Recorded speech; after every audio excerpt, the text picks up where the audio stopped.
नमस्कार दोस्तों, मैं राम भारद्वाज आपका स्वागत करता हूं आपकी शानदार जानदार जबरदस्त मूल विधि कक्षा में, जहां पर हम लोग बहुत अच्छे से बीएनएस को समझने का प्रयास कर रहे हैं। और हम लोग बात कर रहे थे कि यदि कोई व्यक्ति जुर्माना नहीं देता है, दंड के प्रकार, टाइप्स ऑफ पनिशमेंट, सेक्शन 4, और उसके बाद हम आगे की तरफ बढ़ रहे हैं और आगे की तरफ चीज़ों को देखने का प्रयास कर रहे हैं। कल हमने देखा था कि यदि कोई व्यक्ति जुर्माना नहीं देता है, उसमें व्यतिक्रम करता है, डिफॉल्ट करने की कोशिश करता है, तो ऐसे में उसके साथ क्या किया जा सकता है। तो मूल बात यह आई थी कि यदि कोई अपराध कारावास यानी कि जेल और जुर्माना दोनों से दंडनीय है, दोनों से पनिशेबल है, और ऐसे में जेल भुगतते भुगतते का जुर्माना नहीं देता है, तो न्यायालय उस जुर्माने के बदले जेल उसको कर सकता है, और वो जेल उस मूल कारावास से अलग होगी। यहां तक का पॉइंट हमने समझ लिया था और मैंने पूरा रेफरेंस आपको दे दिया। यहां से आगे हम लोग चलने वाले हैं और थोड़ी सी गति हम लोगों को बढ़ा देने की आवश्यकता है। अब मुझे लगता है कि पूरा फाउंडेशन आपका बीएनएस का तैयार हो गया है। अब हमको थोड़ा सा गति बढ़ाने की आवश्यकता है, क्योंकि हम हाथ से लिख करके पढ़ा रहे हैं। पिछली बार जब मैंने विनायक 2.0 में इसको पढ़ाया है तो पीडीएफ के माध्यम से पढ़ाया, हालांकि कोई विशेष प्रभाव पड़ता नहीं है। पर फिर भी मेरा मन था कि मैं एक बार हाथ से लिख करके इसको पढ़ा दूं। तो हो सकता है उसमें क्लास 20-22 हुई थी, इसमें 30 के आसपास चली जाए, एक महीना लग जाए हमको उसको करने में, बट हम कर लेंगे बहुत अच्छे तरीके से। तो जल्दी से आ जाइए और हम क्लास को शुरू करते हैं जी। हम्म। ठीक है, अब हम इधर ही चलेंगे। हाँ। जी। अब हम इधर ही चलने का प्रयास करते हैं और देखने का, समझने का प्रयास करते हैं। जी, आपके कमेंट आ रहे हैं, सब बच्चे धीरे धीरे आते जा रहे हैं। हम्म।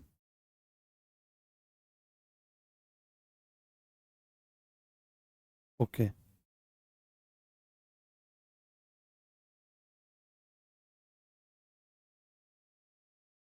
हम्म। हाँ। एक बच्चा बार बार एक चीज बोल रहा है, बार बार एक चीज बोल रहा है कि सर तीन तीन बता दो, है ना। तो एक बार मैं शॉर्ट में, ब्रीफ में तीन तीन को बताने का प्रयास करता हूँ। बीएनएस, भारतीय न्याय संहिता, भारतीय न्याय संहिता, भारतीय न्याय संहिता, भारतीय न्याय संहिता, भारतीय न्याय संहिता। इसको देखें हम यहाँ पर एक डाउट के तौर पर, है ना, एक डाउट के तौर पर हम लोग यहाँ पर तीन तीन को समझने जा रहे हैं, क्योंकि एक बच्चा रैंडमली उस बात को लिख रहा है। तो तीन तीन में यहाँ पर एक चीज लिखी गई है। तीन तीन का सीधे सीधे मतलब ये है कि यदि किसी व्यक्ति के कारण, है ना, यदि किसी व्यक्ति के कारण किसी संपत्ति पर कब्जा, कब्जा होने का मतलब मालिकाना हक एक तरह से, है ना, किसी व्यक्ति के कारण किसी संपत्ति पर कब्जा यानी कि उसका मालिकाना हक उसके पति या पत्नी के पास है, क्योंकि व्यक्ति में नर और नारी के बारे में दोनों आ जाएंगे, कंपनीज भी वगैरह आ जाएंगी। तो अगर किसी व्यक्ति के कारण क्या हो रहा है, किसी व्यक्ति के कारण, किसी व्यक्ति के कारण, किसी व्यक्ति के कारण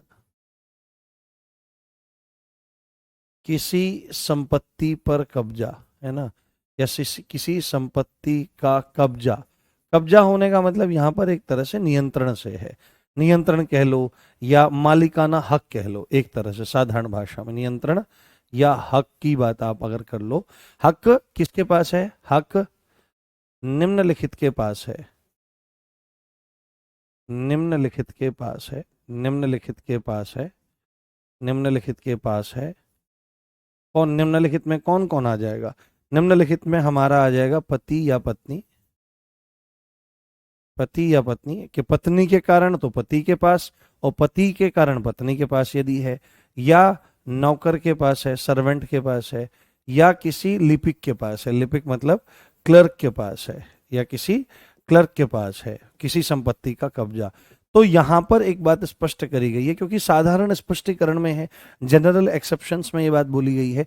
तो आपको एक बात बहुत अच्छे से समझ लेनी होगी कि ऐसी संपत्ति का कब्जा, ऐसी प्रॉपर्टी का कब्जा, ऐसी प्रॉपर्टी का कब्जा लीगली, है ना, लीगली उस व्यक्ति का ही माना जाएगा, जिसके कारण है, उस व्यक्ति का ही माना जाएगा, उस व्यक्ति का ही माना जाएगा, उस व्यक्ति का ही माना जाएगा, उस व्यक्ति का ही माना जाएगा, जिसके कारण ऐसा हक इन तीनों के पास है, जिसके कारण वह कब्जा इनमें से किसी के भी पास है, इनमें से किसी के भी पास है, इनमें से किसी के भी पास है। ठीक है, अब ध्यान से देखो यहां पर बात, जैसे सपोज करो हक, मालिकाना हक या अधिकार, कब्जा, इस तरह से मान लिया सपोज करो कि मैं हूं, है ना, मैं हूं और मेरी कोई जमीन है या मकान है, प्लॉट है, दुकान है, कोई भी संपत्ति है, तो वो मेरी है और मेरे से संबद्ध कोई स्त्री है या मेरे से संबद्ध कोई नौकर है या मेरा कोई लिपिक है और मैंने कह रखा है उसको कि भाई तुम इसको होल्ड करो, इसको देखो, संभालो, कुछ भी करो, या पत्नी के संदर्भ में मैं उसको ये भी लिख देता हूँ, ये भी कह देता हूँ कि भाई मैंने जो प्लॉट लिया है, मकान लिया है, दुकान लिया, वो तेरे नाम से लिया है, तो मेरे कारण, मेरे पैसों की वजह से या मेरे कारण वह कब्जा अगर उनके पास गया हुआ है तो वो कब्जा मूलतः मेरा ही माना जाएगा, मूलतः मेरा ही हक माना जाएगा। ठीक है, मेरा ही हक वो माना जाएगा। ये डाउट है, इसमें क्या मुश्किल था, इसमें तो बहुत साधारण है, कुछ दिक्कत वाली बात नहीं है। ठीक है, कुछ दिक्कत वाली बात यहां पर नहीं है। ठीक है, अब आप उसको गंभीरता से देख ले में और गंभीरता से समझ ले में। अगर हम ऐसे, अगर ये तो बहुत सिंपल धारा थी, इसमें इसमें क्या मुश्किल था, मेरे तो ये समझ में नहीं आया है। ठीक है, अब पढ़ने पे ध्यान दीजिए और कमेंट पे कम ध्यान रखिए। हम लोग कहाँ थे, हम लोग आपके समझ रहे थे। हाँ, माइक में क्या हो रहा है?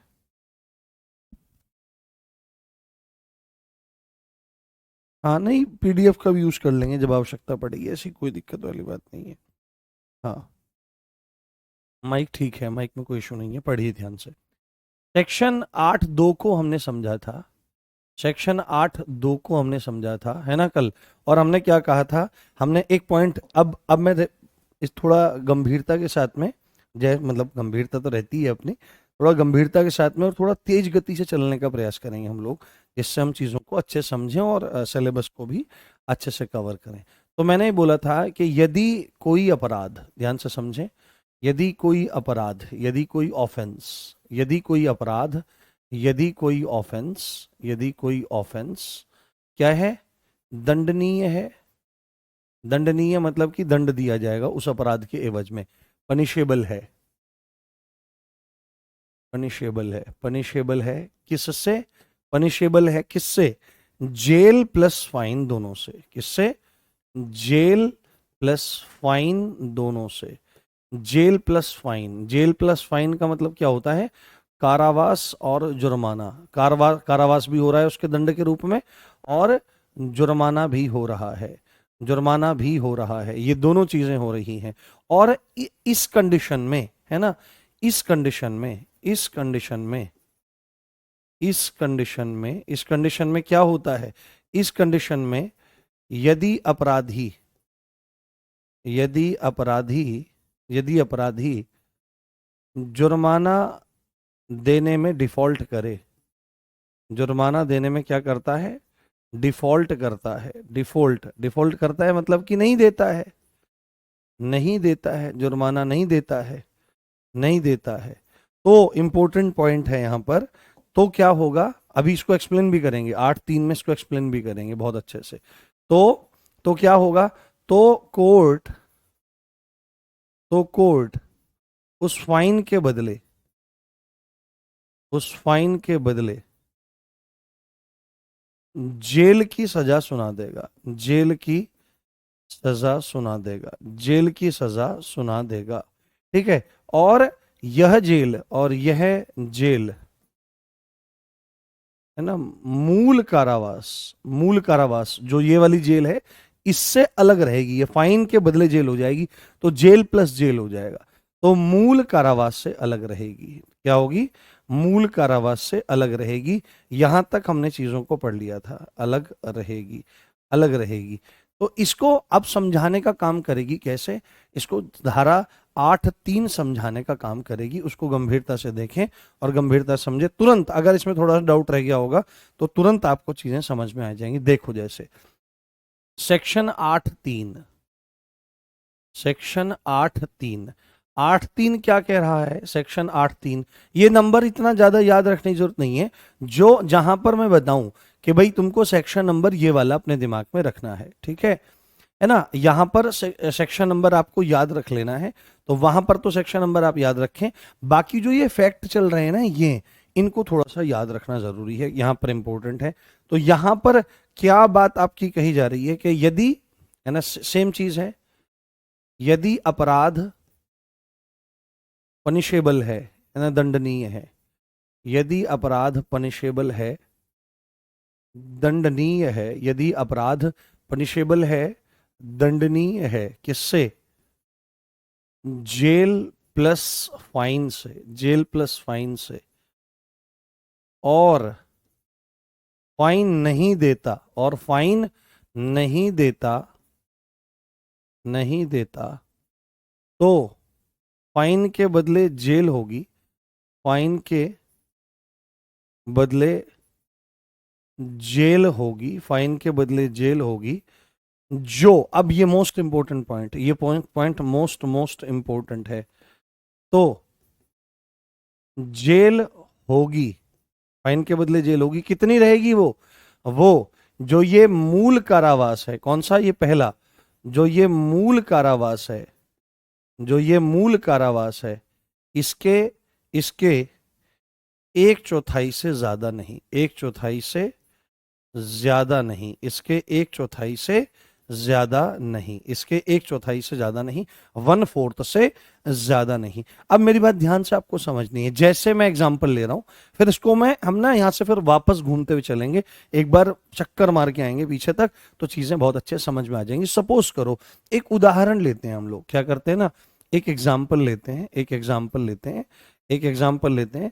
सपोज करो कोई ऑफेंस, कोई अपराध है, कोई अपराध है, अपराध का नाम हमने लिख लिया ए नाम का अपराध है, और इसमें अपराधी किसको ठहराया गया है? इसमें अपराधी, ऑफेंडर किसको ठहराया गया है? क्रिमिनल किसको ठहराया गया है? तो बी यहां पर ये क्रिमिनल है। अब सपोज करो इस अपराध का जो दंड है, इस अपराध का जो दंड है, जो पनिशमेंट है, वो कैसे मिला है? किसी आदमी को, मान लिया वो किसी आदमी को क्या मिला है कि भाई 10 साल की तो जेल होगी, है ना, 10 साल की तो उसको जेल हुई, ये है मूल कारावास, और साथ में प्लस उसको 50,000 रुपए का फाइन लगाया गया। कितना? 50,000 का फाइन, उसको 50,000 का फाइन लगा, ठीक है। कोई व्यक्ति है बी, अपराधी है बी, जिसको अपराध ए के लिए दंड मिला है 10 साल की जेल और 50,000 रुपए तक का जुर्माना, फाइन।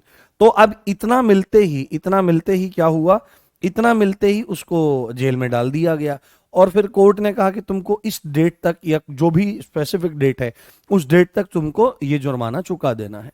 और सपोज करो ये वाला जुर्माना, फाइन जो है, वो नहीं देता, है ना, नहीं देता। तो अब ऐसे में क्या होगा? नहीं देता है तो इसके बदले अब जेल होगी। क्या होगा? इसके बदले क्या होगी? इसके बदले जेल होगी, और वह जेल क्या होगी? ये जो मूल कारावास है, 10 साल का जो कारावास हुआ है, इसको क्या कहेंगे? बेसिक, जो एक तरह से पनिशमेंट मिला है, मूल कारावास है। तो वो जेल इस मूल कारावास के, इस मूल कारावास के 1/4 से ज्यादा नहीं, 1/4 से ज्यादा नहीं जाएगी। तो मूल कारावास कितना है? अब इस आदमी की, सपोज करो उसने जुर्माना नहीं दिया, तो अब इस आदमी की सजा कितनी हो जाएगी? इस आदमी की सजा कितनी हो जाएगी? तो अब इस व्यक्ति का दंड कितना हो जाएगा? तो 10 साल तो ये रहे, जो है ही है। अब फाइन के बदले क्या होगा कि ये जो 10 है, इसका 1/4 हमको करना पड़ेगा, इसके 1/4 से ज्यादा नहीं। तो अगर 4 से आप 10 को काटोगे तो कितना हो जाएगा? 2.5। तो यहां पर कितना हो जाएगा? प्लस में ये 2.5 साल हो जाएगा। तो कुल मिलाकर के जुर्माना नहीं देता, जुर्माने के बदले जो जेल दी जाएगी वो कितनी हो जाएगी टोटल? वो टोटल हो जाएगी 12.5 ईयर्स। कितनी हो जाएगी? 12.5 साल उसको जेल दी जाएगी। Is that clear? 12.5 साल उसको टोटल जेल भुगतनी पड़ेगी। हाँ, ठीक है, 1/4 से वो किसी भी हाल में ज्यादा नहीं जाएगी, है ना, 1/4 से वो किसी भी हाल में ज्यादा नहीं जाएगी। सो आपको आपको मैं 2-3 एग्जांपल करवाता हूं ऐसे ऐसे ही, जिससे आपको चीजें समझ में आएंगी, ठीक है। हाँ ठीक है, जैसे एक एग्जांपल्स देख, कुछ एग्जांपल देखिए आप लोग, हम एग्जांपल देखेंगे तो हमको चीजें और अच्छे समझ में आ जाएंगी। जैसे कुछ उदाहरण और लेते हैं, ठीक है, कुछ उदाहरण और लेते हैं हम, जिससे आपको क्लैरिटी आ जाए बहुत अच्छी। एक दो एग्जांपल और लेते हैं। सपोज करो कोई अपराधी है ना, अपराधी है, बस सीधे लिखेंगे, अपराधी है। इस अपराधी को दंड क्या मिलता है? इस अपराधी को दंड मिलता है 20 साल की जेल। 20 साल की जेल, आप आंसर करेंगे, इसको 20 साल की जेल होती है, प्लस इसको मान लिया 10,000 रुपए, जुर्माने की कोई बात नहीं है, 10,000 का फाइन इसको लगता है, 10,000 का फाइन लगता है। और ये व्यक्ति फाइन नहीं देता, अगर ये व्यक्ति फाइन नहीं देता, डिफॉल्ट कर रहा है किसी भी कारण से, तो मुझे ये जानना है कि इसका टोटल जो पनिशमेंट है, जो फाइन के बदले जेल होगी, वो कितनी होगी? मुझे एक बार बताओ आप लोग, मुझे एक बार बताओ। किसी अपराधी को कि कोई दंड मिला 20 साल की जेल, 10,000 का फाइन है, फाइन नहीं दे रहा है, तो उस फाइन के बदले जेल होगी, तो टोटल जेल इसकी कितनी हो जाएगी? टोटल पनिशमेंट इस व्यक्ति का कितना हो जाएगा? मुझे एक, हर एक व्यक्ति का आंसर चाहिए।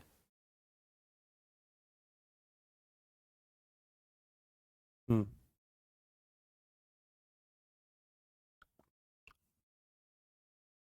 हम्म। बहुत बढ़िया, देखो स्पष्ट बात है, क्या बात है कि भाई टोटल जेल कितनी रहेगी इसकी? टोटल जेल 20 साल तो ये रहने ही वाले हैं इसके, ठीक है, जो ये है मूल कारावास है।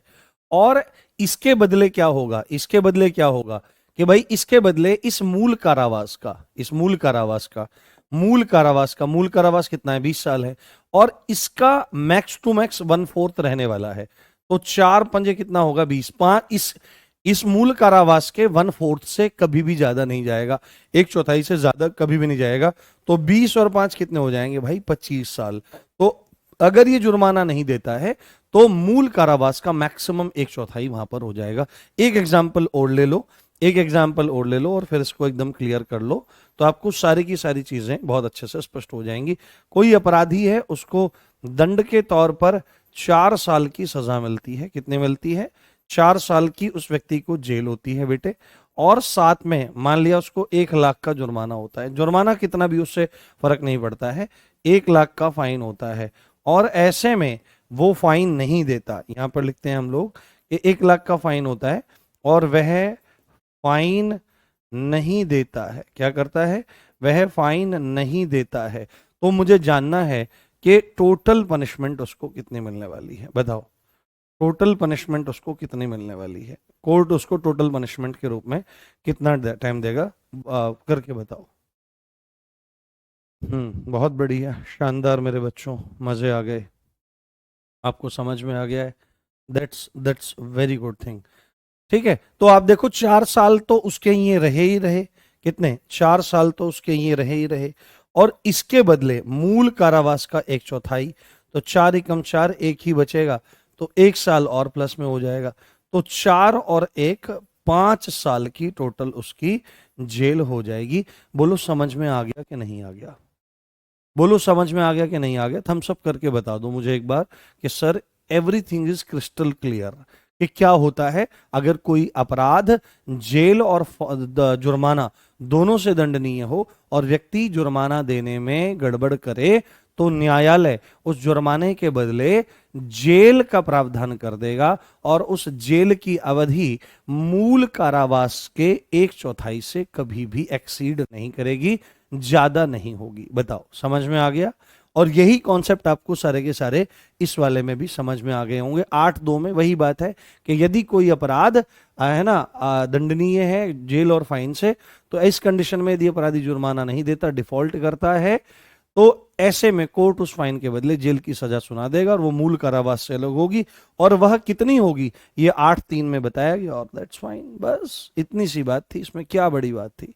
ध्यान से चीजों को समझना है और ध्यान से चीजों को जानना है, तो बहुत सरलता से सब चीजें समझ में आनी शुरू हो जाती हैं। ठीक है, आगे बढ़ते हैं। चलो, अब यहां पर हमने लिखा है आगे, सेक्शन 8(4).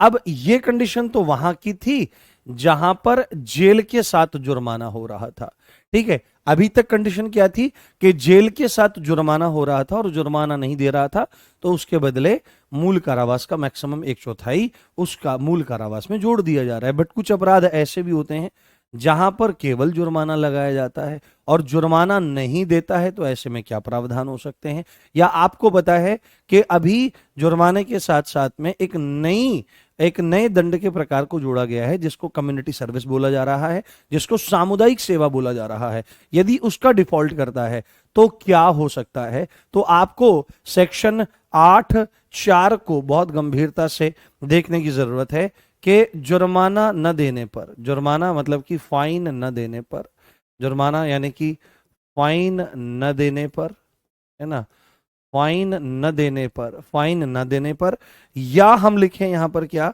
या हम लिखें या सामुदायिक सेवा, उसको कहा गया कि भाई तुम सामुदायिक सेवा करो। सामुदायिक सेवा में क्या है? ट्रैफिक ड्यूटी है, अस्पताल में सहयोग करना है, किसी सरकारी दफ्तर में सहयोग करना है, सफाई करनी है, सार्वजनिक शौचालय की सफाई करनी है, सड़कों की सफाई करनी है, पार्क इत्यादि, कुछ भी सामुदायिक सेवा कम्युनिटी सर्विस के नाम पर या सामुदायिक सेवा में डिफॉल्ट करता है, ये कहा गया है और कर रहा नहीं है। कम्युनिटी सर्विस में, कम्युनिटी सर्विस में, कम्युनिटी सर्विस में क्या करता है? कम्युनिटी सर्विस में डिफॉल्ट करता है। डिफॉल्ट करने का मतलब है नहीं करता है ना, डिफॉल्ट करता है, नहीं नहीं नहीं जमा करता है ना, फाइन के मामले में नहीं जमा करता और सेवा के मामले में नहीं करता है, तो ऐसे में क्या होगा? नहीं करता है, तो इसमें लिखो तो क्या होगा? पकड़ करके उसको उठक बैठक कर भेजेंगे नहीं, तो यहां पर लिखना है कोर्ट उसको, तो कोर्ट उसको जेल से, कारावास से, कारावास से दंडित करेगा। तो कोर्ट उसको कारावास से दंडित करेगा, कारावास से दंडित करेगा। और यह जो जेल है या जिसको आप कारावास बोल रहे हो, ये कैसी भी हो सकती है ना। ये रिगरस इम्प्रिजनमेंट भी हो सकता है, ये रिगरस यानी कि कठोर कारावास भी हो सकता है। कठोर कारावास का मतलब है, इसको इसी को कहा जाता है सश्रम कारावास। क्या कहते हैं?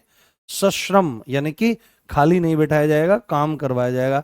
जैसे आपने पुरानी फिल्मों में देखा होगा कि किसी माइन में ले जाकर के काम, पत्थर तुड़वाना, ये करवाना, कुछ भी काम करवाना, इस संदर्भ में बात हो रही है। रिगरस इम्प्रिजनमेंट हो सकता है या सिंपल इम्प्रिजनमेंट हो सकता है, ये डिपेंड करता है कोर्ट पर, है ना। या सादा या साधारण कारावास उस व्यक्ति को दिया जा सकता है यदि कोई फाइन या कम्युनिटी सर्विस में क्या करता है? डिफॉल्ट करने की कोशिश करता है। अब आपके दिमाग में एकदम प्रश्न आया होगा कि सर यदि कोई जुर्माना नहीं देता है तो सर कितनी जेल होगी, कितना टाइम की जेल होगी? जैसे वहां पे आया था कि भाई कारावास और फाइन दोनों से दंडनीय है, फाइन नहीं दे रहा है तो मूल कारावास का मैक्सिमम 1/4 1/4 ऐड कर दिया जाएगा। यहां पर जहां पर केवल अपराध जुर्माने से या कम्युनिटी सर्विस से दंडनीय है और ऐसे में डिफॉल्ट करता हुआ नजर आता है, तो जेल होगी, तो कितने टाइम की जेल होगी? ये बहुत इंपॉर्टेंट पॉइंट है। ये मैं कहना चाहता हूं कि इन फैक्ट को, ये जो मैं आपको बताने जा रहा हूं, इसको आप most most most most important मान करके फैक्ट को याद करें। यहां पर क्या इंपॉर्टेंट है? यहां पर ये फैक्ट्स इंपॉर्टेंट हैं जो मैं आपको बताने जा रहा हूं, ठीक है। इसकी धारा की संख्या आपको इतना ज्यादा याद रखने की जरूरत नहीं है, इसके पॉइंट आपको याद रख लेने हैं। ये है सेक्शन 8(5). कौन सा है? सेक्शन 8(5), सेक्शन 8(5) है। तो इन फैक्ट्स को आप याद रखें और इन फैक्ट्स को समझने का प्रयास करें। तो यदि जुर्माना या कम्युनिटी सर्विस नहीं करता या सामुदायिक, एक लाइन बस औपचारिकता के रूप में लिख रहा हूं, सामुदायिक सेवा नहीं करता, सामुदायिक सेवा नहीं करता तो जेल होगी, करता तो जेल होगी। तो 3 पॉइंट यहां पर हैं जो आपको ध्यान रख लेने हैं। तो यहां पर सामुदायिक सेवा के बारे में तो बहुत सारी चीजें लिखी गई हैं, बट मूल तो यह है कि अगर इतने तक का जुर्माना नहीं करता, तो सबसे पहला पॉइंट आप यहां पर देखिए, सबसे पहला पॉइंट समझने का आप ध्यान रखिए कि जब जुर्माना, जब फाइन 5,000 तक का है, ठीक है, 5,000 तक का है, यानी कि 5,000 रुपए तक का जुर्माना अगर नहीं चुकाता है तो उसमें मैक्सिमम कितनी जेल हो सकती है, उसमें मैक्सिमम जो कारावास होगा, मैक्सिमम जो कारावास होगा उसकी अवधि कितनी रहने वाली है, किसी को पता है तुम में से? हाँ जी, हाँ, सजा को जुर्माने में नहीं, ऐसा कोई प्रावधान नहीं है कि सजा को जुर्माने में बदला जा सकता हो। हम्म। हम्म। तो जो जेल होगी, जी अंशिका तिवारी जी, ठीक है, जब फाइन 5,000 रुपए तक का है तो कारावास मैक्सिमम जो होगा वो 2 माह का होगा, 2 माह का। अगर 5,000 रुपए तक का जुर्माना नहीं चुका रहा है और केवल जुर्माने से दंडनीय है तो 5,000 वाले मामले में ध्यान रखना, 5,000 वाले में मैक्सिमम जो जेल होने वाली है वो 2 महीने की, 2 महीने से ज्यादा नहीं होगी। दूसरा पॉइंट देखो ध्यान से कि अगर है ना फाइन इससे ज्यादा का है, यदि फाइन कितना है, यदि फाइन 10,000 रुपए तक का है, ठीक है, यदि फाइन कितना है हमारा 10,000 तक का है, 10,000 तक का है, ये बहुत साधारण है, कानून इसको लिख रहा है कि 5,000 से कम हो, तो 5,000 से कम हो या 5,000 तक का है तो बात तो एक ही रहने वाली है, और 10,000 रुपए तक का है तो यहां पर जो जो जेल होगी मैक्सिमम, मैक्सिमम यहां पर जो जेल होगी वो मैक्सिमम कितनी हो सकती है, वो मैक्सिमम आपकी हो सकती है 4 माह, है ना, कितनी, 4 माह, इसको ध्यान रखना प्लीज मेरे भाई। यहां से प्रश्न पूछ सकता है कि अगर जुर्माना 5,000 रुपए तक का है और जुर्माना नहीं देता तो मैक्सिमम कितनी जेल हो सकती है, तो 2 महीने की। अगर जुर्माना 10,000 रुपए तक का है तो जेल कितनी हो सकती है, तो आपको बोलना पड़ेगा मैक्सिमम 4 महीने तक की जेल हो सकती है ना, मैक्सिमम 4 की। और अगर जुर्माना इससे ज्यादा है, ठीक है, अब तीसरा पॉइंट हम यहां पर लिखते हैं, तीसरा पॉइंट हम यहां पर लिखने का प्रयास करते हैं कि अन्य मामला है, अब कितने तक का भी हो आगे, अन्य मामलों में, अन्य मामलों में, अन्य मामलों में मतलब कि 10,000 से ज्यादा फिर कितना भी हो, फिर अन्य मामलों में, अदर केसेस में अगर जुर्माना नहीं चुकाता है तो वहां पर जो जेल होगी, मैक्सिमम कारावास जो होगा, मैक्सिमम कारावास जो होगा, मैक्सिमम कारावास जो होगा वो कितना होगा, वो आपका 1 साल से ज्यादा नहीं, मैक्सिमम 1 ईयर का रहने वाला है। कितना रहने वाला है, 1 ईयर का रहने वाला है। और प्लीज इन फैक्ट्स को बहुत अच्छे से अपने दिमाग में रख लेना, यहां से प्रश्न बनने की संभावना बहुत ज्यादा है, ठीक है, बहुत ज्यादा है। इज दैट क्लियर, समझ में आ गई बात? 1 साल से ज्यादा नहीं, या मैक्सिमम, हाँ 12 महीने नहीं लिखेंगे, 1 ही साल लिखेंगे, बात तो दोनों में एक ही है। बात दोनों में एक ही है, अलग अलग बात यहां पर देखने को नहीं मिल रही है। हम्म। हाँ, मैं जल ले लेता हूँ थोड़ा, आप बताओ समझ में आ रहा है आपको, कोई दिक्कत तो नहीं हो रही है?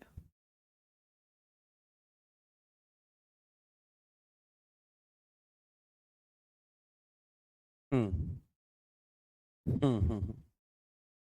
हाँ, कोर्ट के पास ही जाता है जुर्माने का पैसा ना, यदि, हाँ कोर्ट के माध्यम से सरकारों के पास जाता है, कोर्ट के पास जाता है। मूल बात यहाँ पर यह है कि जैसे पोक्सो पढ़ेंगे हम लोग, पोक्सो यानी prevention of children from sexual offences act सन 2012, उसको हम लोग देखने का प्रयास करेंगे। तो उसमें ये बात है कि अगर किसी के साथ में सेक्सुअल ऑफेंसेस होते हैं, जैसे आपका पेनिट्रेटिव सेक्सुअल असॉल्ट है, प्रवेशन लैंगिक हमला है, या रेप के जो मामले हैं उनका जो मामला है, ऐसे में जो उस अपराधी पर फाइन लगाया जाता है तो फाइन उसी बच्चे के लिए, उस महिला के मेडिकल एक्सपेंसेस के लिए और बाकी खर्चों के लिए दे दिया जाता है कोर्ट के द्वारा, ठीक है, बाकी कोर्ट फिर उसको अपने पास ही रख लेता है। अब एक सेक्शन यहीं पे हम लोग लिख लेते हैं और फिर अगले सेक्शन की तरफ बढ़ेंगे। यहां पर एक है ये सेक्शन 86, ठीक है, 86 है। यहां पर क्या है कि अगर कोई व्यक्ति जुर्माना नहीं दे रहा है और उसके बदले उसको जेल हो जाती है, तो ऐसा नहीं है कि वो जेल में ही रहेगा, ठीक है, ऐसा नहीं है कि जेल में ही रहे। भाई अगर 5,000 रुपए का जुर्माना दिया, 2 महीने की जेल हो गई, मान लिया, हालांकि ऐसा बहुत रेयर होता है पर ये सब प्रावधान लिखे गए हैं, मान लिया 2 महीने की जेल हो गई, तो अगर उसने कह दिया कि सर मैं पैसे चुका देता हूं और आप मेरे को जेल से निकाल दो, तो ऐसा नहीं होगा। तो ऐसा भी हो जाता है कि जितने अंश में उसने सजा भोग ली है उतना जुर्माना कम करके और उसको रिहा कर दिया जाता है, उतना पैसा लेकर के उसको रिहा कर दिया जाता है। अब 5-7 हजार रुपए के मामले में, 10 हजार रुपए के मामले में कौन 2 महीने 4 महीने जेल जाएगा? गरीब से गरीब आदमी भी कहीं से पैसे उठा करके और देने का प्रयास करेगा। तो मूलतः आपको यहां पर एक बात लिख लेनी है प्यारे, एक बात समझ लेनी है कि जुर्माने की रकम चुका देने पर कारावास समाप्त हो जाता है। जुर्माना या फाइन की रकम चुका देने पर, रकम चुका देने पर जो जेल है ना या कारावास है, जो कारावास है वो क्या हो जाता है? वो समाप्त हो जाता है, एंड हो जाता है। ठीक है, वो एंड हो जाता है। ऐसा नहीं है कि वो जेल चलती रहेगी। फाइन चुका दिया तो जेल भी समाप्त आपकी हो जाएगी। क्लियर? हाँ, लाखों तब सर, हाँ ऐसी स्थितियां बन जाती हैं आपकी। हम्म। हम्म। हम्म। नहीं, ट्रैफिक ट्रैफिक चालान वाला एक्ट अलग है ना, तो वहां पर उस प्रावधान के हिसाब से काम होगा। अगर वहां पे कोई चीज नहीं लिखी गई है तो फिर बीएनएस के हिसाब से चीजें देखनी पड़ेंगी। चलो, बहुत बढ़िया। अब आगे बढ़ते हैं, अब अगले सेक्शन की ओर चलते हैं। और अगला सेक्शन है आपका सेक्शन 9। इसको थोड़ा सा बस दिमाग में आप लोग रख लो। ठीक है, इसको आप थोड़ा सा दिमाग में रख लो, तो उससे आपको चीजें समझ में आ जाएंगी। और मतलब कुछ स्पष्टीकरण के तौर पर ही चीजें यहाँ पर हैं। तो जैसे यहाँ पर आप लिखना शुरू करो कि कई अपराधों से मिलकर बने अपराध, कई अपराधों से मिलकर बने अपराध, कई अपराधों से मिलकर बने अपराध, कई अपराधों से मिलकर बने अपराध, यानी कि कुछ अपराध ऐसे होते हैं जो कई अपराधों से मिलकर बने होते हैं। जैसे मैं इसमें आपका एग्जाम्पल देता हूं किस संदर्भ में। टेस्ट अभी चल जाएंगे, अभी मंडे से ना प्रयास कर रहे हैं कि आपका प्रैक्टिस सेट शुरू हो जाएगा, वो टेस्ट के तौर पर ही रहेगा। तो उसमें हम उसी हिसाब से चीज़ों को लेकर के चलेंगे। आप धैर्य रखिए और अभी पढ़ने पर ध्यान दीजिए। आप लगातार ये प्रश्न पूछ रहे हैं कोई बच्चा कि टेस्ट कब से होगा, और आधा घंटा आपको ये प्रश्न पूछते हुए हो गया है। मेरा मैं ये चीज़ समझ नहीं पा रहा हूँ कि आपका पढ़ने पर ध्यान है कि नहीं है। प्लीज आप थोड़ा सा ध्यान रखिए। तो कई अपराधों से मिलकर बने अपराध के लिए दंड की अवधि, के लिए दंड की अवधि, दंड की अवधि, टाइम पीरियड, कि कितना समय जेल में रहना पड़ सकता है ना। टाइम पीरियड, टाइम पीरियड बहुत गंभीरता से, पहले इसकी भाषा लिखवा दूं मैं, उसके बाद इसको सरलता से एक्सप्लेन करने का प्रयास मैं करूंगा। तो यहां पर आप लिखिए कि यदि यदि एक अपराध, यदि एक अपराध, यदि एक अपराध कई अपराधों से मिलकर बना है, कई अपराधों से, मेरे साथ आप भी नोट कर सकते हैं, कई अपराधों से मिलकर बना है, कई अपराधों से मिलकर बना है, यदि कोई अपराध कई अपराधों से मिलकर बना है तो ऐसे अपराध, तो ऐसे अपराधों, तो ऐसे अपराधों, अब देखो अंग्रेजी माध्यम वालों को अपराध समझ में आना चाहिए, ऑफेंसेस। ठीक है, कभी वो कहने लगे कि सर बहुत हिंदी हिंदी हो रहा है, तो इतना तो आपको भी समझ में आना चाहिए। दंड, पनिशमेंट, इतना तो, इतना आपका वोकेबलरी स्ट्रांग हो जाना चाहिए कि आपको हिंदी के ये साधारण शब्द समझ में आए। तो यदि एक अपराध कई अपराधों से मिलकर बना है तो ऐसे अपराधों के लिए, के लिए एक से ज्यादा, एक से ज्यादा दंड नहीं दिए जाएंगे, एक से ज्यादा दंड नहीं दिए जाएंगे, नहीं दिए जाएंगे, है ना, नहीं दिए जाएंगे। इसका उदाहरण आप देखो ध्यान से, उदाहरण से चीजें समझ में आएंगी आपको, है ना, उदाहरण से चीजें आपको यहां पर समझ में आएंगी। सपोज करो एक आदमी है ए, है ना, ये एक व्यक्ति है, ये एक व्यक्ति है, ये एक व्यक्ति है। दूसरी बात है यहां पर है एक व्यक्ति बी, और यहां पर है एक व्यक्ति सी, ये ए बी सी व्यक्ति हैं। तो ए और बी की सपोज करो यहां पर कहा सुनी हो गई, लड़ाई, अरे यहां पर इनका झगड़ा हो गया, सपोज करो इनका झगड़ा हो गया यहां पर, और ए ने क्या काम किया, ए उठा करके लाया लाठी, और लाठी उठा करके इसको 10वीं लाठी मार दी, है ना, 10 लाठी मार दी, ए ने बी को 10 लाठी मार दी, क्या मार दी, 10 लाठी इसको मार दी इसने।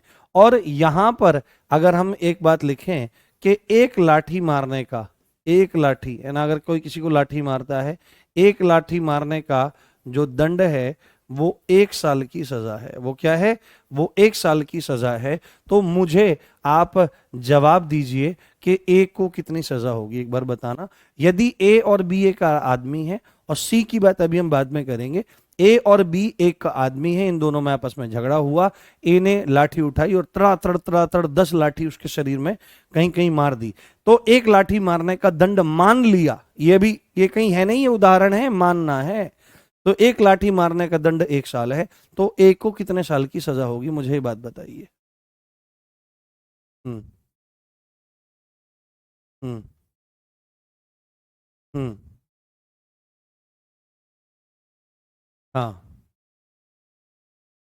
हाँ हाँ, जिन्होंने पहले पढ़ रखा है वो सही उत्तर दे रहे हैं, जिन्होंने पहले नहीं पढ़ रखा है वो आपका 10 साल। तो यहां पर अगर एक लाठी मारने का दंड 1 साल है, तो 10 लाठी मारने का दंड 10 साल होना चाहिए। भाई नियम तो यही कहता है। परंतु आपको एक बात यहां पर समझ लेनी पड़ेगी कि यहां पर क्या लिखा गया है प्यारे, यहां पर क्या लिखा गया है कि यदि कोई अपराध कई अपराधों से मिलकर बना है, तो ऐसे अपराधों के लिए एक से ज्यादा दंड नहीं दिए जाएंगे। तो सपोज करो कि लड़ाई झगड़ा हुआ ए से बी का, और ए ने बी को 10 लाठी मार दी, हो सकता है 5 मारता, हो सकता है 50 मार सकता था, हो सकता है 2 मार सकता था। और यदि एक लाठी मारने का दंड 1 साल है, तो भी उसको 1 ही साल की सजा होगी, क्योंकि चाहे अपराध एक होवे या एक से ज्यादा अपराधों से मिलकर बना हो। क्या बात है, एक लाठी मारी तो लाठी मारने का दंड हुआ ना, परंतु अगर 10 लाठी मारी तो कोर्ट में तो यही कहा जाएगा कि लाठियां मारी, एक लाठी मारी या लाठियां मारी, तो एक लाठी मार रहा है तो भी एक अपराध की तरह से काउंट किया जाएगा। और यहां पर एक बात बोली जा रही है, कई अपराधों से मिलकर बना अपराध, तो 10 लाठी मारी तो भी लाठी मारना ही माना जाएगा। और ऐसे अपराध जो कई अपराधों से मिलकर बने हैं, उनके लिए एक से ज्यादा दंड नहीं दिए जाएंगे। तो चाहे वो एक लाठी मारे या वो 10 लाठी मारे, चाहे वो 50 लाठी मारे, ऐसे में एक को जो सजा मिलेगी, जो दंड मिलेगा, वो 1 साल का ही मिलेगा, क्योंकि यहां पर स्पष्ट प्रावधान है कि कई अपराधों से मिलकर बने अपराधों के लिए दंड एक से ज्यादा नहीं होगा। तो ध्यान रखना है एक। अब मैं यहां पर सी को इंक्लूड करता हूं, ध्यान से देखना। ए ने बी के साथ झगड़े में उसको 10 लाठियां मार दी, और एक लाठी मारने के लिए दंड या लाठी मारने के लिए दंड 1 साल है, तो ए यहां पर एक कई अपराधों से मिलकर बने अपराधों के लिए दंड 1 ही साल होगा। परंतु एकदम से बी आ गया, सी आ गया कि भाई यार छोड़ दे इसको, और ए एक काम करता है, गुस्से में है, एक लाठी इसको भी जड़ देता है। क्या कर देता है, एक लाठी इसको भी जड़ देता है, इसको 10 मारी, इसको 1 मार दी। तो अब क्या स्थिति रहेगी, क्या अब भी इसको 1 ही साल का दंड होगा? नहीं, अब इसने 2 व्यक्तियों के प्रति अपराध किया, चाहे इसको 10 मारी होती या 100 मारी होती तो भी इसको 1 ही साल का दंड था। पर जैसे ही इसने सी को एक लाठी मारी, तो इसका दंड ए के लिए, बी के लिए 1 साल और सी के लिए भी 1 साल हो जाएगा। तो कुल मिलाकर इसके दंड की अवधि 2 साल हो जाएगी। मूल बात यह है कि यदि कोई अपराध कई अपराधों से मिलकर बन रहा है, तो ऐसे अपराधों के लिए जो दंड होगा वो 1 से ज्यादा नहीं दिया जाएगा। इसलिए हमेशा कहा जाता है कि किसी के बीच बचाव करने में नहीं जाना चाहिए, क्योंकि बीच बचाव में आदमी उत्तेजित होता है सामने वाला, और झट से फटाक से मारेगा। ठीक है, स्थिति स्पष्ट हुई? बताओ। हाँ, यहां पर फिर 2 साल हो जाएगा, बात खत्म। हाँ, अगर दूसरा आदमी उसमें इन्वॉल्व हो गया। हम्म, चलो बहुत बढ़िया, बहुत बढ़िया। हाँ, अब मैं आपको लेकर के चलता हूं अगली इंपॉर्टेंट धारा पर, जिसकी नंबर भी आपको बहुत अच्छे से याद रखना है, जिसकी संख्या को भी आपको बहुत अच्छे से याद रखना होगा, और वो है सेक्शन 11। भाई ये ना, ये आपका मोस्ट इंपॉर्टेंट है, मोस्ट इंपॉर्टेंट है। क्या है? आपका most most most most important है। और इसकी संख्या भी आपको याद रख लेनी है। क्या कर लेना है? इसकी संख्या, ये संख्या भी, धारा संख्या भी याद रखनी है। धारा संख्या इंपॉर्टेंट है, धारा संख्या जरूरी है। सीधे ही पूछेगा कि एकांत परिरोध किसमें है, एकांत परिरोध किसमें है, एकांत परिरोध किसमें है। सोलिटरी कन्फाइनमेंट, अंग्रेजी भाषा में इसको कहा जाता है सॉलिटरी कन्फाइनमेंट, सॉलिटरी कन्फाइनमेंट इसको कहा जाता है। और इसको क्या कहा जाता है? तन्हाई की सजा भी कहा जाता है। क्या कहा जाता है? तन्हाई, है ना, तन्हाई की सजा, तन्हाई कहा जाता है, या तन्हाई की सजा इसको कहा जाता है, एकांत परिरोध। आईपीसी में इसका जिक्र कहां पर था, एकांत परिरोध का जिक्र? तो आईपीसी के सेक्शन 73 में इसका जिक्र हुआ करता था। और ये परीक्षा की दृष्टि से बहुत ज्यादा जरूरी है। क्या आप में से कोई बता सकता है कि एकांत परिरोध क्या होता है? हाँ, एकांत परिरोध क्या होता है? सर मेरी घड़ी में समय क्यों नहीं सही दिखा रहा है? वो जो यहाँ पे हो रहा है वही यहाँ पे समय हो रहा है। हाँ ठीक है, बताओ। ये एकांत परिरोध ये क्या होता है? देखो, एकांत परिरोध, एकांत परिरोध, परिरोध क्या चीज होती है? अब थोड़ा सा यहां पर चीजों को समझो। अंग्रेजी भाषा में परिरोध जो है, देखो, परिधन रोध, परिधन रोध, परि जो है यहां पर वह एक उपसर्ग है ना। देखो मैं आपको एक चीज समझाऊं। जैसे मैं ये पढ़ा रहा हूं अभी आपको, ठीक है, अपने गुरुजनों की कृपा से मैं आपको ये पढ़ाने का प्रयास कर रहा हूं। मैं तो कौन ही होता हूं पढ़ाने वाला, हमको पढ़ाने के बारे में कुछ ज्ञान नहीं है, पर फिर भी अपने गुरुजनों की कृपा से थोड़ा बहुत पढ़ाने का प्रयास कर रहा हूँ। आपका मंगल होगा इससे, ऐसी मुझे पूर्ण संतुष्टि है, आपको लाभ होगा इससे। तो जब मैं ऐसे पढ़ाने का प्रयास करता हूं तो काफी सारे बच्चे एकदम बोलते हैं कि आप मूल विधि पढ़ाओ, हिंदी के टीचर अलग हैं, बहुत टीचर हैं। आपको बताऊं, मेरा जो मेन डेजिग्नेशन है आरडब्ल्यूए में वो हिंदी के लिए ही है। अभी आप अगर हरियाणा में, राजस्थान वगैरह में देखते होंगे तो मैं हिंदी पढ़ा रहा हूँ। और बहुत जल्दी मैं हिंदी के लिए साहित्य की एक सीरीज लाने वाला हूँ। बस आपके प्रैक्टिस सेट के चक्कर में अभी उसको मैं सेटअप नहीं कर पा रहा हूँ कैसे भी करके। तो मैं आपको एक बात बताना चाहता हूँ कि जिंदगी सफल कब होती है? जब सब चीजों का विलय एक जगह हो जाता है। आपने हमेशा सुना होगा बहुत सारे एग्जाम के टॉपर्स को कि सारे सब्जेक्ट को अलग अलग करके नहीं देखना है, सब सब्जेक्ट्स को एक साथ जब आप देखेंगे, एक दूसरे के भीतर सन्निहित करते हुए चलेंगे, तब जाकर के आपका कल्याण होगा, यानी सिलेक्शन होगा। तो परिरोध, अगर आप इसके शब्द के अर्थ को ही नहीं जानेंगे तो आप इस कॉन्सेप्ट को समझ ही नहीं पाएंगे। परि एक उपसर्ग है और उपसर्ग शब्दांश होते हैं। वैसे शब्दांशों के कोई अर्थ निकलते नहीं है, क्योंकि भाषा की सबसे छोटी सार्थक इकाई शब्द होती है। शब्द से नीचे शब्दांश, जिन्हें अक्षर, और उससे भी नीचे वर्ण जो होते हैं, उनका कोई अर्थ नहीं निकलता। फिर भी उपसर्गों के कुछ अर्थ लगाए जाते हैं। परि का अर्थ होता है चारों ओर, चारों तरफ, है ना। और रोध करने का मतलब है रोक देना, है ना, रोक देना, रोक देना। तो परिरोध का मतलब है चारों ओर से किसी को बंद कर देना, चारों ओर से, चारों ओर से किसी को बंद कर देना, चारों ओर से किसी को बंद कर देना, बंद कर देना, ये सेंस आपकी आती है।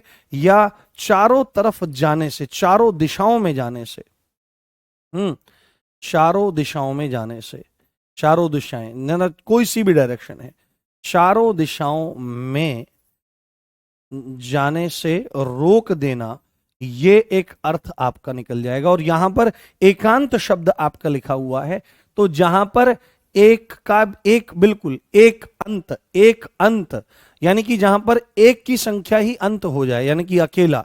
एकांत का मतलब क्या होता है? अकेला। तो किसी को अकेले चारों तरफ से बंद कर देना। जेल में जब किसी व्यक्ति को डाला जाता है तो और भी कैदी उसको वहां पर मिलते हैं, परंतु यदि कोई अपराधी ऐसा है कि जिसको कठोर कारावास मिला है, कारावास दो तरह का है, रिगरस इम्प्रिजनमेंट है, यानी कि कठोर या सश्रम कारावास है, एक सादा कारावास है। तो आपको ध्यान रखना चाहिए, कठोर कारावास ज्यादातर गंभीर अपराधों में ही दिया जाता है। और जब कठोर कारावास है तो थोड़ा सा उसकी बुद्धि को ठीक करने के लिए एक ये तन्हाई की सजा भी उसमें ऐड करी जाती है, उसको बिल्कुल अलग थलग डाल दिया जाता है, बिल्कुल अलग थलग।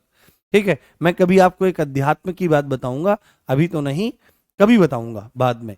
और कैसे एक व्यक्ति जो था उसको आजीवन कारावास की सजा हुई, यद्यपि मामला बहुत अलग था, आजीवन कारावास हुआ था, उसको तन्हाई की सजा में ले जाकर के डाल दिया गया। और जब उसको तन्हाई की सजा में ले जाकर के डाल दिया गया तो उसने अध्यात्म का सहारा लिया, कुछ खाया पिया नहीं जेल में, विशेष पानी वानी लेता रहा, और उसने कुछ अध्यात्म का स्मरण किया। तो वो बताऊंगा कभी इस बारे में आपको अलग से। तो एकांत परिरोध क्या होता है अकेले में, अगर इसका पूरे के पूरे का अर्थ हमको निकालना हो तो किसी कैदी को किसी कैदी को किसी कैदी को अकेले बंद कर देना। क्या कर देना? अकेले बंद कर देना, है ना। तन्हाई क्या होती है? तन्हाई यही तो चीज होती है, अकेले बंद करना। तो किसी कैदी को अकेले बंद करना, दूसरे आदमी की शक्ल सूरत भी ना दिखाई देवे, चुपचाप नीचे से क्या कर दिया, नीचे से खाना फेंक दिया, खाओ, आदमी दिखे ही नहीं। तो ये होता है एकांत परिरोध। एकांत परिरोध के बारे में कुछ इंपॉर्टेंट तथ्य हैं, उन तथ्यों को आप थोड़ा सा ध्यान रखिए कि एकांत परिरोध सदा और सदैव कठोर कारावास की सजा के दौरान ही दिया जाता है। अगर किसी व्यक्ति को सादा कारावास हुआ है, चाहे उसकी अवधि कितनी भी हो, तो ऐसे में कभी भी उस आदमी को एकांत परिरोध, सॉलिटरी कन्फाइनमेंट नहीं दिया जाएगा। एकांत परिरोध से जुड़े आवश्यक तथ्य, एकांत परिरोध से संबंधित इंपोर्टेंट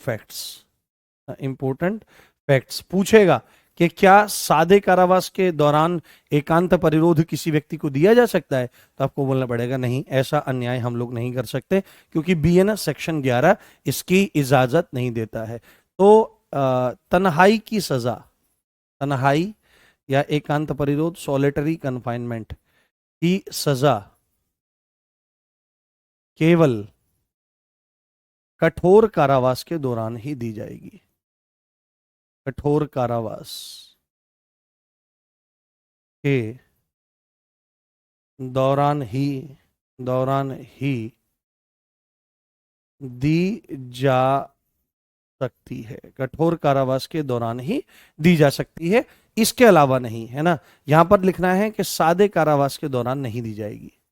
सादा या साधारण कारावास के दौरान नहीं दी जाएगी, दौरान नहीं दी जाएगी, नहीं दी जाएगी, नहीं दी जाएगी। ये पॉइंट आपको बहुत अच्छे से ध्यान रखना है। सेकंड इंपॉर्टेंट पॉइंट इज न्यायालय के आदेश पर ही दी जाए। ये नहीं कि जेलर साहब हैं और वो अपने हिसाब से इसको कर लेंगे ना, कोर्ट के आदेश पर ही दी जाएगी, कोर्ट के आदेश पर ही दी जाएगी। कोर्ट कहता है कि इसको भाई इतने समय तक के लिए एकांत परिरोध में रखो, तभी उस व्यक्ति को एकांत परिरोध में रखा जाएगा, अन्यथा उसको बिल्कुल भी ऐसा नहीं किया जाएगा। न्यायालय के आदेश पर ही ये सजा दी जाएगी, ये सजा दी जाएगी, न्यायालय के आदेश पर ही ये सजा दी जाएगी, अन्यथा बिल्कुल ऐसा नहीं होगा। और थर्ड वन इज के मैक्सिमम कितनी सजा दी जा सकती है किसी आदमी को, मैक्सिमम। ये बहुत इंपॉर्टेंट पॉइंट है कि सपोज करो किसी को 10 साल की सजा हुई है कठोर कारावास की, 5 साल की हुई है, तो उस पूरी जेल की अवधि में मैक्सिमम कितने टाइम तक के लिए किसी आदमी को सॉलिटरी कन्फाइनमेंट में रखा जा सकता है। तो आपको याद रखना है कि मैक्सिमम एकांत परिरोध की अवधि 3 माह है ना। एकांत परिरोध की अवधि मैक्सिमम 3 महीना रखा जा सकता है। और अभी अब आपको अगली धारा में ये बात पता चलेगी कि एकांत परिरोध जो मैक्सिमम 3 महीने का हो सकता है, वो ये नहीं कि बस 3 महीने ही एक साथ उठा के डाल दिया, 14 दिन से ज्यादा तो किसी भी हाल में नहीं होगी। मतलब कि अगर पूरी की पूरी अवधि में कोर्ट ने कह दिया है जेल के टाइम पीरियड में कि इसको 3 महीना तुमको सॉलिटरी कन्फाइनमेंट में रखना है, एकांत परिरोध में रखना है, तन्हाई में तुमको उसको रखना है, तो 3 महीने एक साथ नहीं। हम जब भी कोर्ट आदेश देगा या जेल जब भी उस हिसाब से काम करेगा, तो मैक्सिमम 14 दिन के लिए उसको अलग रखा जाएगा, 15वें दिन फिर उसको मिला दिया जाएगा। पागल हो जाता है आदमी। आप रह करके देखो कभी एकांत में, आप में से बहुत सारे लोग रहते भी होंगे जगह जगह। तो एकांत बहुत अच्छी चीज होती है और एकांत बहुत खराब चीज होती है, बड़ी अजीब सी स्थितियां बन जाती है। हाँ हाँ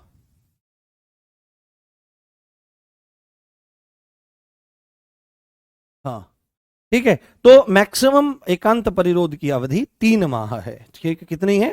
3 माह है, 3 मंथ्स है, इसको आपको ध्यान रख लेना है। 3 मंथ्स है, 3 महीने से ज्यादा किसी भी हालत में एकांत परिरोध में नहीं रखा जाएगा। मोस्ट इंपोर्टेंट, बताओ समझ में आया? एक बार थम्स अप करके बताओ, फिर हम लोग आगे चलते हैं। नुसरत फतेह अली खान साहब की लाइंस। हाँ। हम्म। सुनाएंगे सुनाएंगे, आ गई, मेरे को याद आ गई। हाँ,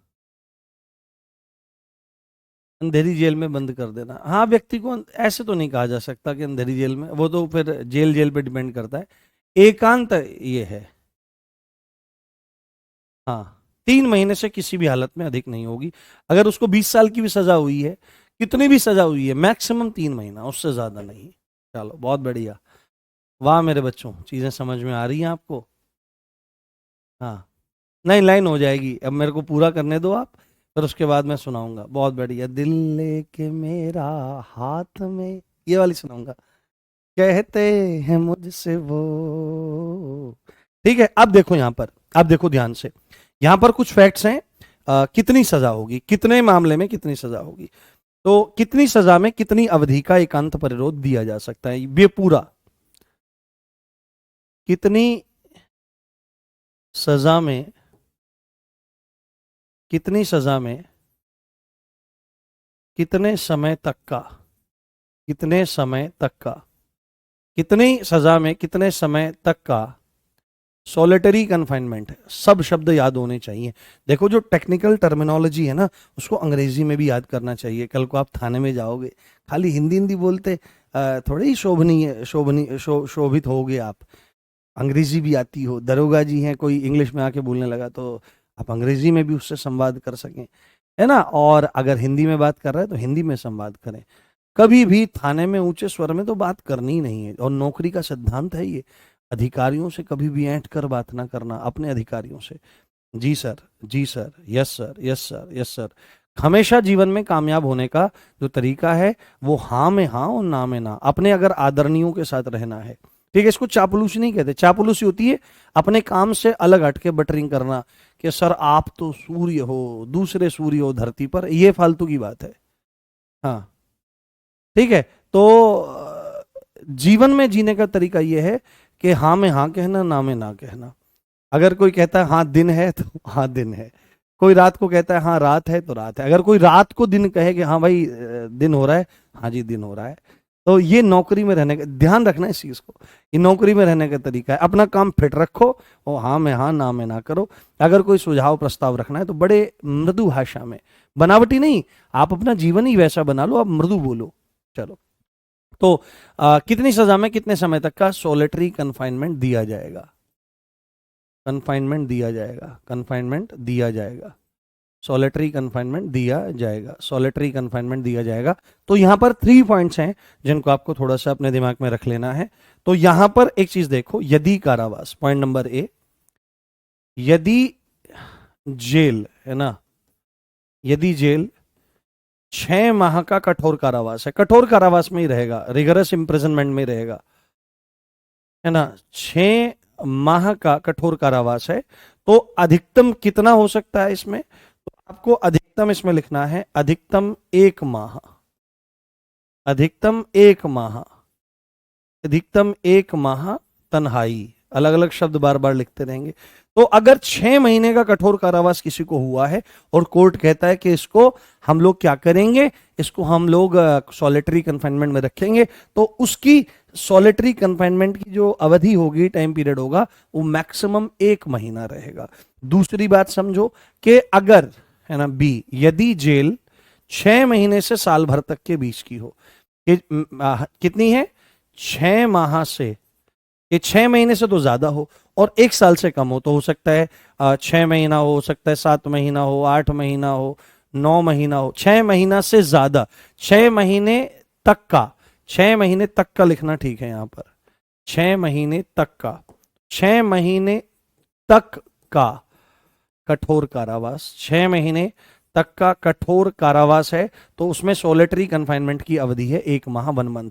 6 महीने से ज्यादा है यानी कि 7 का है, 8 का है, 9 का है, 10 का है, 11 का है, 12 मैक्सिमम 12 यानी कि साल भर तक का, तो 6 महीने से 1 साल तक का, 1 साल तक का कठोर कारावास है, कठोर कारावास है, कठोर कारावास है, कठोर कारावास है।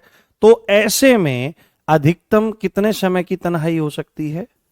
हाँ, लड़के तो वैसे ही लेके घूमते रहते हैं फालतू में, जो उम्र हंसने खेलने मुस्कुराने की है उसमें किसी के साथ में संबंध जोड़ लेते हैं, फिर वहां पे बात बनती नहीं है, फिर हाय मर गया, मतलब जो पढ़ने का समय है वो, ये सब बेकार की बातें होती हैं। तो अधिकतम 2 माह, अधिकतम कितना? 2 माह, अधिकतम 6 महीने से 6 महीने से साल भर तक की अवधि में 2 माह तक की मैक्सिमम तन्हाई उसको दी जा सकती है, सॉलिटरी कन्फाइनमेंट उसको दिया जा सकता है। और इससे आगे अगर यहां पर आपको लिखना है, यहां से आपको लिखना है कि यदि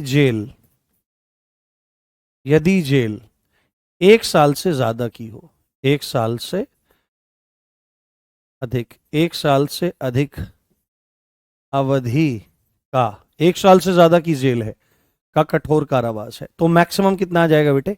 फिर कितना भी हो सकता है, वो 1 साल हो, 2 साल हो, 3 हो, 4 हो, 5 हो, 10 हो, कितना भी हो, आजीवन कारावास हो। तो ऐसे में जो अधिकतम अवधि है, ऐसे में जो अधिकतम अवधि है, ऐसे में जो कारावास की अधिकतम अवधि है वो कितनी रहने वाली है? वो रहने वाली है अधिकतम 3 माह। कितनी रहने वाली है बेटे? वो अधिकतम 3 माह की, 3 माह की, कितने की? 3 माह की तन्हाई, सॉलिटरी कन्फाइनमेंट उस व्यक्ति को दी जा सकती है। Is that clear? बात समझ में आई? बताओ। हाँ अच्छा, एक बच्चा बोल रहा है, नाम नहीं लूंगा, कि हमारी गर्लफ्रेंड जो है वो यूपी पुलिस में है और मैं उसी के लिए यूपीएसआई की तैयारी कर रहा हूँ। ठीक है, बहुत अच्छी बात है, कोई दिक्कत नहीं है। देखो, प्रेम करने में तो कोई समस्या नहीं है, बट अगर प्रेम करने से आपका और सामने वाले का जीवन दुखमय बन गया है और आपके परिवार वालों का जीवन दुखमय बन गया है और उससे समाज भी प्रभावित होता है, तो फिर ऐसा तो कुछ नहीं है। और दूसरी बात है, जिससे प्रेम करो उसी से प्रेम करो।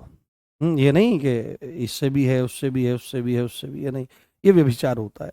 और आप खुद एक चीज सोचो, आप खुद एक चीज सोचो कि हम, मैं सपोज करो मैं आपके लिए रैंडम हूं, कोई भी हूं मैं आपके लिए, कोई भी, है ना, रैंडम हूं, आप मुझे नहीं जानते। सपोज करो मैं कुछ खाना खा रहा हूं प्लेट में और मैं आपको आकर के दे दूं, मैं आपको आकर के दे दूं, लो भाई खा लो यार। मैं कहता हूं मैक्सिमम लोग, 99% लोग उस खाने को फेंक देंगे, भाई तेरा झूठा हम क्यों खाएं, तेरा झूठा हम क्यों खाएं। खाने में इतना ज्यादा विचार है, जो भोजन बाहर से बाहर चल रहा है थोड़ी बहुत उसमें शुद्धि उसकी झूठी है, परंतु शरीर का इतना बड़ा धर्म है जिसको, जो प्रजनन करने के लिए क्रिया होती है, वो किसी के साथ भी कर डालते हैं, इसके साथ भी, उसके साथ भी, उसके साथ भी, उसके, ये शरीर में शरीर के अंगों का प्रवेश होना, प्रवेशन होना, पेनिट्रेशन होना और पूरे अंग प्रत्यंग का आपस में एक साथ विलय होना, ये इसको कितनी साधारण क्रिया लोग मानते हैं। नहीं, ऐसा नहीं होना चाहिए। जब तक विवाह ना होवे तो नैष्ठिक ब्रह्मचारी बनकर रहे, बड़े ही किसी से, वह पहली बात तो प्रेम संबंध नहीं करना चाहिए, क्योंकि पहले अपने आप को पहचान देनी चाहिए, खूब अपना नाम कमावे, यश कमावे, कीर्ति कमावे, शरीर को तैयार करे, आर्थिक रूप से संपन्न होवे, ज्ञानवान होवे, अनुभवशील होवे, और उसके बाद फिर गृहस्थाश्रम में प्रवेश करे। परंतु यदि किसी से प्रेम संबंध हो भी जाता है तो नियम संयम से रहे, विवाह के बाद किए जाने वाले कर्म को विवाह के बाद ही निश्चित रखे और एक के साथ ही वह व्यवहार रखे। ठीक है, ये विधि है और नैष्ठिक ब्रह्मचर्य का पालन करना चाहिए। अपनी जो शक्ति है, ये डॉक्टर जो बोलते हैं ना कि हस्त साधन करके और ये चीजें करके और इसको नष्ट कर, मूर्ख है, कुछ अधिक जानकारी नहीं है। जो व्यक्ति ब्रह्मचारी होता है उसको कुछ भी चीज मुश्किल नहीं लगती, वो बड़ा जबरदस्त होता है। हम्म, हाँ, उसमें आनंदानुभूति होती है, तभी तो ऐसा करते हैं, पर वह आनंदानुभूति मृत्यु की तरफ अग्रसर कर देती है। ठीक है, और कुछ आनंदानुभूति नहीं होती है। अगर गंभीरता से विचार किया जाए तो किसी ने कहा कि भाई नेत्र बहुत सुंदर है ना, वक्षस्थल बहुत सुंदर है, है ना। नाभि स्थल बहुत सुंदर है, परंतु शंकराचार्य जी इस बारे में इस बात को कहते हैं, एतन मांस वसादि विकारम, कि जो तुमको ये स्माइल कहते हैं ना, स्माइल बड़ी सुंदर लग रही है, ये हड्डियों का ढांचा ही तो खिलखिला रहा है, ये हड्डियां ही तो होती हैं, कैल्शियम एंड फॉस्फेट्स ही तो हैं हड्डियों का। और नेत्र कहते हैं कि नेत्र बड़े सुंदर हैं। तो नेत्र जो हैं वो क्या चीज है, एतन मांस वसादि विकारम, मांस और वसा के विकार ही तो हैं, और क्या है। ठीक है, इनको थोड़ा सा कट करो, चमड़ी को हटा करके देखो, किसी ज्यादा अगर किसी को काम विकार सताता हो तो एक दो पोस्टमार्टम की वीडियो देख लो, यूट्यूब पे मिल जाएगी सब। और विशेषकर स्त्री शरीर का, अगर स्त्री को होता है तो पुरुष शरीर का, पुरुष को है तो स्त्री शरीर का, एक बार पोस्टमार्टम वीडियो देख लो, सब धुल जाएगा, सब विकार। हाँ हाँ, ठीक है, चलिए क्लियर हो गया। अच्छा, इरशाद इरशाद, देखो अब तो बात अलग हो गई, अब तो बात अलग होगी, अब प्रेम की बात कैसे करें। हाँ, मैं चाहता हूं आप आचरणशील बने, आचरणवान बने, आपका कैरेक्टर ऐसा हो कि लोग देखें हाँ भाई किसके किसके शिष्य हैं, तो राम राम जी से पढ़ के आए हैं, RWA से पढ़कर आए हैं। चेहरे पर वो तेज विखरित हो, वो मंद मंद मुस्कान है ना, कोई देखे तो न्यौछावर हो जाए, ऐसा होना चाहिए। हम्म। नहीं, कोई व्यक्ति लिख रहा है वो सही नहीं लिख रहा है। चलो टाइम हो गया है, अपने को तो समय चाहिए होता है। इरशाद इरशाद लिख रहे हैं, कुछ सुना दीजिए। अब कल सुनाएंगे, अब अपना वैराग्य की बात उठ गई है, आज नहीं सुनाएंगे, कल पक्का सुनाएंगे। और कल भी क्लास रहेगी आपकी, सैटरडे है। और फिर 7 बजे भी क्लास रहेगी विनायक बैच, विनायक 2.0 वालों की, तो उसको फिर कल सुनाएंगे, आज नहीं, आज वैराग्य में चला गया है मन। ए तन मांस वसाद विकारम, मनसी विचार बारम बारम। मिलते हैं कल, नुसरत फतेह अली खान साहब की कल सुनाएंगे। ठीक है, मिलते हैं कल। ध्यान रखिए अपना। जय हिंद, जय भारत, नमस्कार, love you all guys, bye. एक बोल रहा है कि फालतू की बात करने आते हो, हाँ तो ठीक, परीक्षा के समय में, मतलब कक्षा के समय में पढ़ाया गया है, अतिरिक्त समय लेकर के 1-2 मिनट बात करी गई है, ऐसा ना समझे कि हम इंसान नहीं हैं।